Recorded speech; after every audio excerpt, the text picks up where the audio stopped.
G'day guys, welcome back to the first episode of Adventure News for 2025. Really excited to get this series kicked off for the year, so let's jump into all the great stories. Namely, we've got KTM in the news. They've just announced the launch of the 390 Enduro R with all of its specifications. The KTM 390 Adventure R and Adventure X have also just been announced by KTM. The CEO of KTM has just stepped down as well. Kawasaki have just teased the possibility that they're making a two-stroke dirt bike. Let's get into it. We have had this engine in the 390 Duke for some time, and this is a reiteration of the old 370 odd cc engine in the original KTM 390 Adventure. So a known quantity, but it has been confirmed that in the 390 Enduro R, it will be making 44 horsepower. They have not, strangely, announced the torque figures. The torque figures, I've had to go back to the 390 Duke, which is 39 Newton meters. One thing I will say about the torque is KTM, I really hope you guys have brought that torque curve much lower so you have access to proper torque down low. That was one of the biggest failings of the old 390 Adventure, is that it just has nothing in the bottom end. We still get the 6-speed gearbox with a slipper clutch. It is a ride-by-wire system, so KTM, if you're listening, put cruise control on this damn thing because it would be fantastic if you did. It will also come with an optional quick shifter. The suspension is something we already assumed we were getting, and of course it's just now confirmed. We're getting the 43mm Apex WP suspension, which is giving us 230mm of travel, or 9.1 inches. For reference, that's 30mm more travel than both the CF Moto 450 MT and the Royal Enfield Himalayan 450. So it'll be interesting to see if the Adventure R keeps the same travel as this 390 Enduro R, because that would definitely give it an advantage over the competition. So up front you get compression and rebound adjustment, and the rear is adjustable for preload. We're also getting a seat height of 890mm, so this certainly isn't going to be the best bike if you're on the shorter side. It does mention that the seat has two settings, but it doesn't mention whether this 890mm seat height is the lower or the taller setting. We'll have to find out, but whichever way, even if it could be lowered a little bit, it's still going to be a fairly tall motorcycle. Of course, we're using 21 18 spoke wheels. I don't think there was any doubt ever of what wheels they would choose to use on this 390 Enduro R. They definitely look like tubed rims to me. It's got 10,000 kilometer service intervals. So the first service is at 1,000 kilometers, then it's at 10,000, 20,000, etc., etc. So that is really good. Whether you'll actually want to stretch it to that or not if you're doing a lot of hard dirt riding is another question. Me personally, I'd be servicing it more regular than that.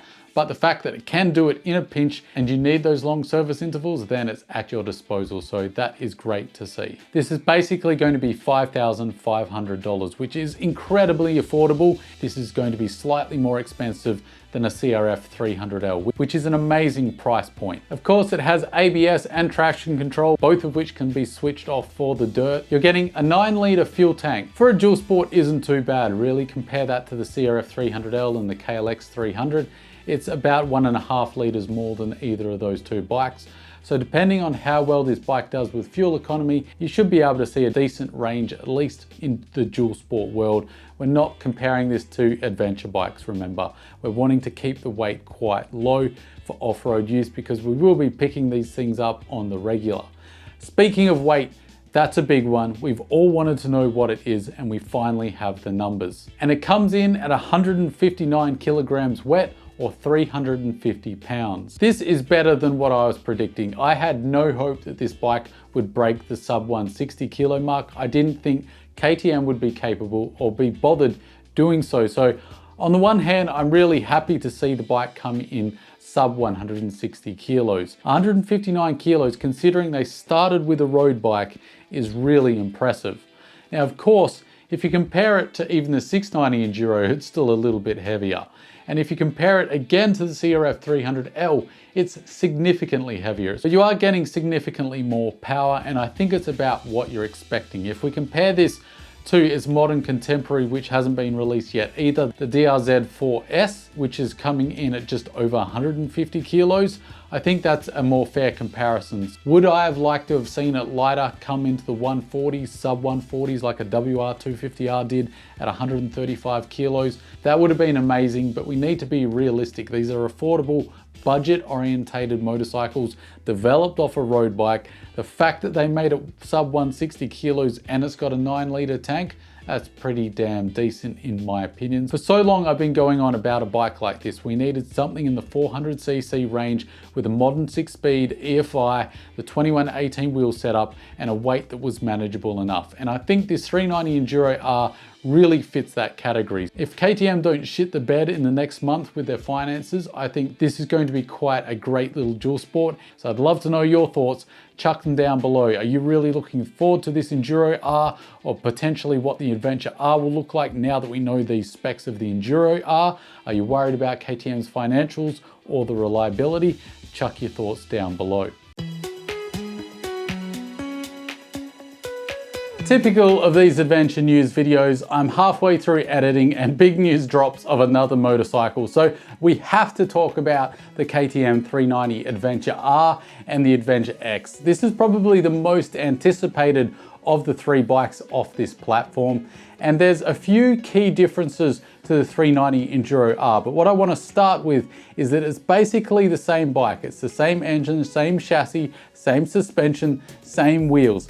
What's different is the cosmetics and a few other big differences like weight, petrol capacity, etc, etc. So let's go through those now. The torque is coming in at roughly 39 Newton meters. What is interesting though is that peak torque is way up in the rev range at 7,000 RPM. So one of my fears about these two little bikes is that it's going to carry over the same issue I had with the 390 Adventure in its current form, and that is that it really doesn't have that tractor factor down low. It's not the end of the world, but it's not exactly my preference. I don't want to have to rev a bike a lot in slow speed work when it gets tricky, which arguably this 390 Enduro R and the Adventure R are both going to find themselves in because they're fairly capable for what they are, at least looking at the spreadsheet. I really would have liked to have seen more torque available earlier in the rev range. Of course, it could be that that is the case, that most of your torque will be available much lower, but it does concern me until I get a ride on it that torque figure, the peak torque figure, is quite high up in the rev range, which would suggest that it's very revvy like its predecessor. Other good news is that we get a bigger tank over the 390 Enduro R, so we're going from 9 litres to 14 litres, which I believe is about 3.7 US gallons. So that is up into the decent range, considering that this will be a very frugal motorcycle. And of course, that bigger tank, as well as other design differences like the fairing and the windscreen, do contribute to this being significantly heavier compared to the 390 Enduro R. So we're looking at 176 kilograms wet, or around 388 pounds. Let's talk about the wheels, because I was hoping that we'd see a tubeless option for this 390 Adventure R, and there's no mention of whether these come with tubeless wheels or whether there will be a tubeless option. Of course, it's KTM, so I do hold hope that there will at least be an option, but there's been no mention of it, which makes me suspicious. Looking at the pictures, it's not definitive, but it doesn't look to my eye like those are tubeless spoke wheels. Of course, KTM's answer to that might be this X version of the Adventure, which comes with cast wheels and a 1917 wheel setup. So KTM have absolutely done this the right way, and it's the way I was hoping they were doing it. Splitting it up into two models, where you have the hardcore off-road version and you have the adventure touring version with wheels that are better suited for the road, because a lot of people really liked the original 390 Adventure and wanted basically a newer version of that. So you have that now. You have the X model for more of your adventure touring riding. You're also getting less travel out of the suspension. You're now going down to 200 millimeters of travel instead of 230, which is roughly about 7.9 inches. And that does affect the seat height in a good way if you're a shorter rider. On the X version, you're now down to 822 millimeters or 32.5 inches. So that's a decent difference. So if you're a shorter rider and you're looking for something to do more road than off-road, definitely the X is going to make more sense. But whichever way you cut it, I land on the fact that these two bikes are pretty damn good. They're basically what we've been asking for years. I'm really excited to get a leg over all of these bikes from KTM. I just really hope that they make it through this financial trouble, because it would be a damn shame if so close to these bikes being a reality, they're taken away from us, because it's such an amazing time to be in the small adventure bike market. We've had the CF Moto 450 MT, which is absolutely taking over the market. The Royal Enfield is a quiet achiever too. It's just as good in many, many ways. Now we've got KTM coming into the mix, and they've absolutely kicked the crap out of CF Moto and Royal Enfield when it comes to the weight of these bikes. These are significantly lighter, which makes me very excited, because I think if you're going off-road in any serious way, you really need to look for the lightest bike available. And 159 kilos for the Enduro and 176 for the Adventure. It's looking pretty good. It's not the lightest in the world, but it's a definite improvement over what we've seen so far, and this can only mean good things moving into the future as the market gets more competitive. So I'm definitely excited. I'd love to know your thoughts about all things KTM and specifically these models. Which would you pick, or would you pick one of the competitors over these bikes? Let me know down below. Let's talk about the elephant in the room, which is KTM's financials. If you're not caught up, I've done multiple videos in this series. The short version is KTM have woken up and realized they've shit the bed.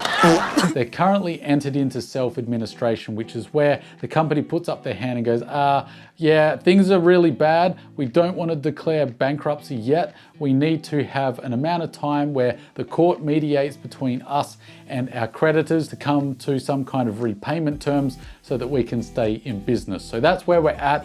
KTM entered into self-administration. They've been in that state for 90 days. The end of that self-administration was the 25th of February. So it's not too long away until we find out what's going to happen with KTM. But things are moving quickly.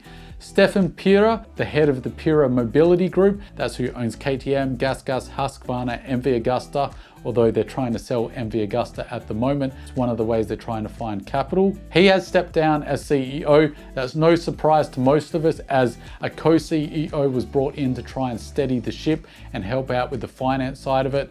So Stefan Pira has officially stepped down.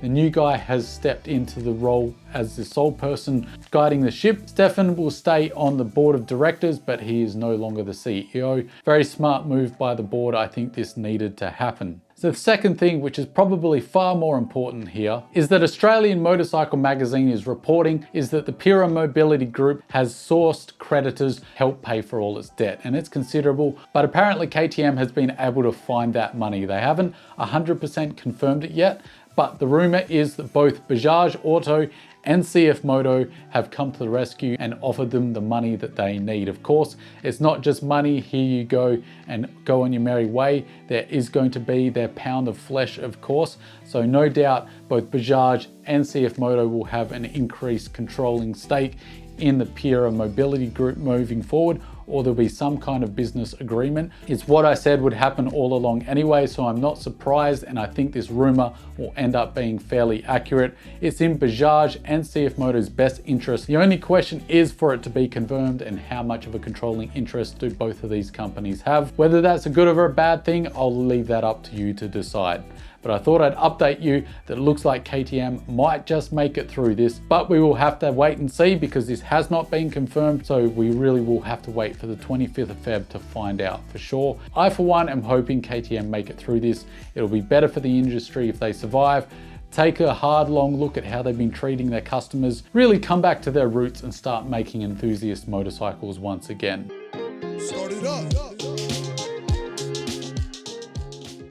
Let's move on to Kawasaki now, which have cryptically released video of what looks to be them releasing a brand new two-stroke motorcycle. My assumption is, of course, that this will be some kind of two-stroke off-road bike, an Enduro, an MX bike. Kawasaki are very low on details. We have no idea. My assumption is something to hit the dirt in, which I think will be very welcome for those in the Enduro and MX world. It's one of the things that the Japanese manufacturers have kind of just let die, is the two-stroke world. So Kawasaki have said they've listened and are responding with a brand new two-stroke. So interesting times. ADV Rider did point this out, and I tend to agree with this logic.